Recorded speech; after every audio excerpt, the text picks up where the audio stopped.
Ain't nothing but a hound dog watching movies all the time. I will never do that again. But I did just see Elvis a few minutes ago. It's the newest biopic about Elvis.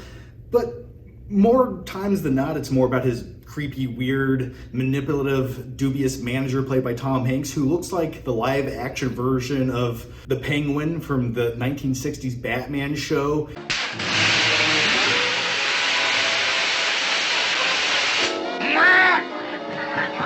Austin Butler as Elvis, at times at the right angles, if you kind of turn his head and blurred the camera a little bit, sort of looked like Elvis Presley. Other times, not so much. It just looked like Austin Butler with makeup on and shitty sideburns.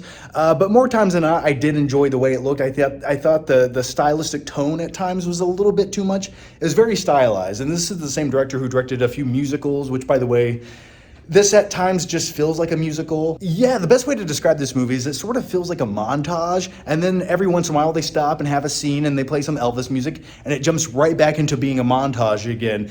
It just sort of felt like a surface level movie. I mean, you kind of graze over everything that happened in Elvis's life just for a few seconds, but it feels so surface level. It sort of reminds me of another music biopic that came out a few years ago, Bohemian Rhapsody, and I felt like that was the PG version of what Queen really was. And I would say that's the best example I can give you relating to this. It feels like a kind of a surface level PG version of what happened in Elvis's life, but you get all the bullet points along the way. And when it comes to Elvis, I'm not necessarily the biggest fan. I like his music, some of his songs, but my favorite portion of his life, and also this movie, was sort of the third act where you get older Elvis. He's all doped up on pills. He's playing in Vegas constantly. For me, that's just the most tragic aspect of his life, but also the most interesting. I don't know, that's just, for me it is. I like the tragic, bloated version of Elvis.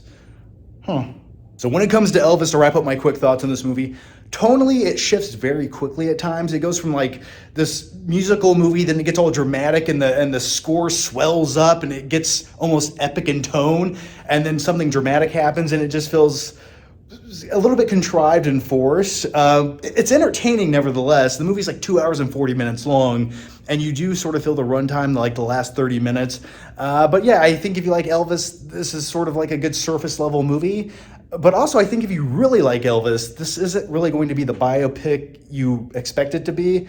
It just feels like such a modernized, over stylistic version of what the story could have been. And keep in mind, this is directed by the same guy who directed The Great Gatsby, which is a very shiny, glowy, look like a music video at times type of movie, which isn't really my preference. So yeah, with all that said, I ain't nothing but a Sour Patch Kid, being sour all the time. Okay, I'm gonna shut up now. Thanks for watching, guys. Leave your thoughts, your opinions down below, and I'll see you next time.